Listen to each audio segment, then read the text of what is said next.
Bikari nɛgɛ ɲɛ 14 sagan 6 an filɛ Solomanibugu polosiso la ya taji ŋanamu wale maa 3 ni citerni essence man kelen b'u bolo citerni chauffeur station gérant ani pompiste kelen Antalu nini ko u minɛ kana n'u ye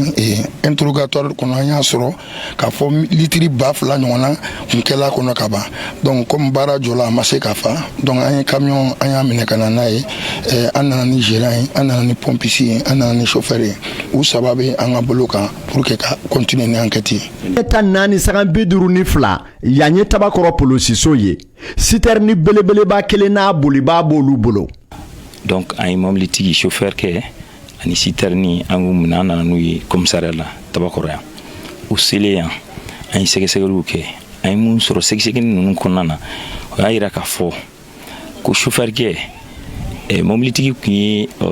50 ni dɔɔni de di chauffeur kɛ ma pour que a ka se ka essence dɔ san ye u ye essence u y'a don citerni réservoir kɔnɔna na n'o ye réservoir secours ye donc u selen n'a ye sisan essence a bɛ se ka bɔ cogo di u kun haminen bɛ n'o ye chauffeur kɛ ko baasi t'a la n dɔgɔkɛ ka yɔrɔ bɛ Tabakɔrɔ an bɛ se ka taa essence in bɔ yen effectivement u selen o essence bɔ ka kɛ bidon kɔnɔ ka tila ka yɛlɛma mobilitigi ka mobili kɔnɔ. Nɛgɛ ɲɛ 15 sagan 22 an filɛ Yirimajɔ polosiso la yan polisiw ye citerni chauffeur kelen ni a jɛɲan 3 minɛ gwɛrɛ ni litiri 45 citerni dɔ ye. An ye kunnafoni dɔw sɔrɔ an ka kunnafonidila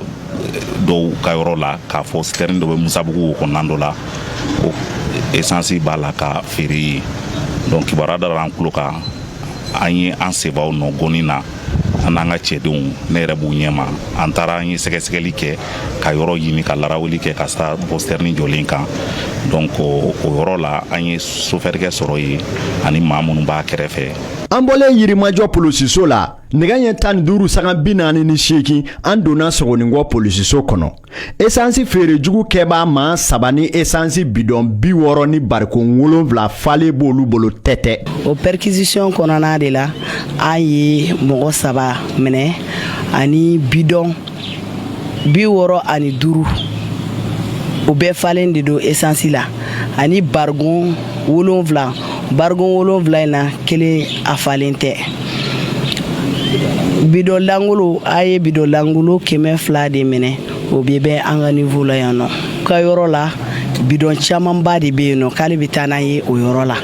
Donc ani Bamako polosi ɲɛmaaba ka bi wulikajɔ kun cɛra Kalabankɔrɔ polosiso la ya an nana sɔrɔ maa 2 cɔmilen don wa an bɛnna ni pompiste kelen minɛlen ka ɲininkaliw ye. An ye moto katakatani dɔ a falen no barikon kelen a falen no carburant na a nana k'a bɛ tɛmɛ éléments na u y'a lajɔ ka yamaruya sɛbɛn ɲininkali k'a la o y'a sɔrɔ sɛbɛn t'a bolo donc u y'a conduit ka na n'a ye polisiso la an ye a garder mesure de garde à vue ta kama an bɛ ka enquête kɛ a ko tɔ la halisa k'a dɔn ani jɔn bɛ a jɛ la o kun ye dossier fɔlɔ dossier filanan pompiste mun ka niveau la an y'o pompiste fɛnɛ wele ka na ni o fɛnɛ gardelen bɛ an bolo la donc pour le moment dossier an bolo o ye olu ye a n'aw bɛnna ni dɔ ye sisan an taara NDC fɛnɛ na an ye pompiste dɔ fɛnɛ interpellé mais an bɛ k'o ko sɛgɛsɛgɛ fɔlɔ quoi o ma ban fɔlɔ.